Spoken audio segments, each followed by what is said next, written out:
തലസ്ഥാനത്തെ നഗരക്കാഴ്ചകൾ ആസ്വദിക്കാൻ ഇനി ഇലക്ട്രിക് ഡബിൾ ഡക്കർ ബസ്സും. ബജറ്റ് ടൂറിസത്തിന്റെ ഭാഗമായാണ് പുതിയ ബസ്സുകൾ നിരത്തിലിറങ്ങുന്നത്. മുകളിൽ ഓപ്പൺ എയർ സീറ്റിനോടുകൂടി ഡബിൾ ഡക്കറിൽ 60 പേർക്ക് യാത്ര ചെയ്യാനാകും. അനന്തപുരിയുടെ നഗരക്കാഴ്ചകൾ ഇനി ഇലക്ട്രിക് ഡബിൾ ഡക്കറിലൂടെ ആസ്വദിക്കാം. കാഴ്ചകളെ കൂടുതൽ ആസ്വാദ്യമാക്കുക എന്ന ലക്ഷ്യത്തോടെ മുകൾ വശം ഓപ്പൺ എയറായാണ് വാഹനം സജ്ജീകരിച്ചിരിക്കുന്നത്.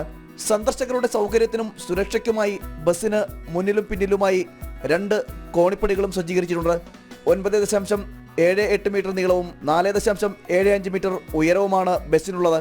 മുകളിലും താഴെയുമായി 65 പേർക്ക് യാത്ര ചെയ്യാൻ സാധിക്കുന്ന തരത്തിലാണ് സീറ്റിംഗ്.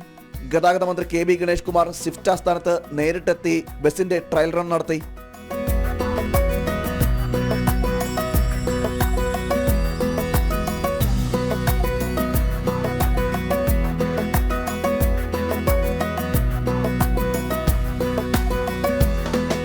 നല്ല രസകരമായൊരു ഇതാണ്. നമ്മുടെ ടൂറിസത്തിന് വലിയൊരു അട്രാക്ഷൻ ആയിരിക്കും തിരുവനന്തപുരത്ത്. ഇതിൻ്റെ റൂട്ട് ഏതാണെന്നുള്ള കാര്യം ടൂറിസം മന്ത്രി റിയാസ് മുഹമ്മദ് അദ്ദേഹത്തോട് ആലോചിച്ചതിന് ശേഷം ഞങ്ങൾ തീരുമാനിക്കും. ഞങ്ങൾ അല്ലെങ്കിലും അദ്ദേഹം ഒരു യോഗം വിളിച്ചിട്ടുണ്ട്. ടൂറിസവുമായി ബന്ധപ്പെട്ട് ബസ്സുകൾ ഓപ്പറേറ്റ് ചെയ്യുന്നതുമായിട്ട് ബന്ധപ്പെട്ട് ധാരാളം നല്ല അഭിപ്രായങ്ങളുണ്ട്. അപ്പോൾ അതനുസരിച്ചൊരു ചർച്ച ചെയ്തിട്ട് ഞങ്ങൾ തീരുമാനിക്കും. പത്മനാഭസ്വാമി ക്ഷേത്രം, ശംഖുമുഖം, പാളയം, സെക്രട്ടേറിയറ്റ്, കിഴക്കേക്കോട്ട തുടങ്ങി തലസ്ഥാനത്തെ പ്രധാന സ്ഥലങ്ങളിലെല്ലാം ബസ് സർവീസ് നടത്തും. ബഡ്ജറ്റ് ടൂറിസത്തിന്റെ ഭാഗമായി വാങ്ങിയ ബസ്സിന് ഏകദേശം 2 കോടി രൂപയാണ് വില. നിലവിൽ തലസ്ഥാനത്ത് സർവീസ് നടത്തുന്ന ഡബിൾ ഡക്കർ ഡീസൽ ബസ്സുകൾ ടൂറിസം വികസനത്തിന്റെ ഭാഗമായി തലശ്ശേരിയിലേക്ക് കൊണ്ടുപോകും. ജനം, തിരുവനന്തപുരം.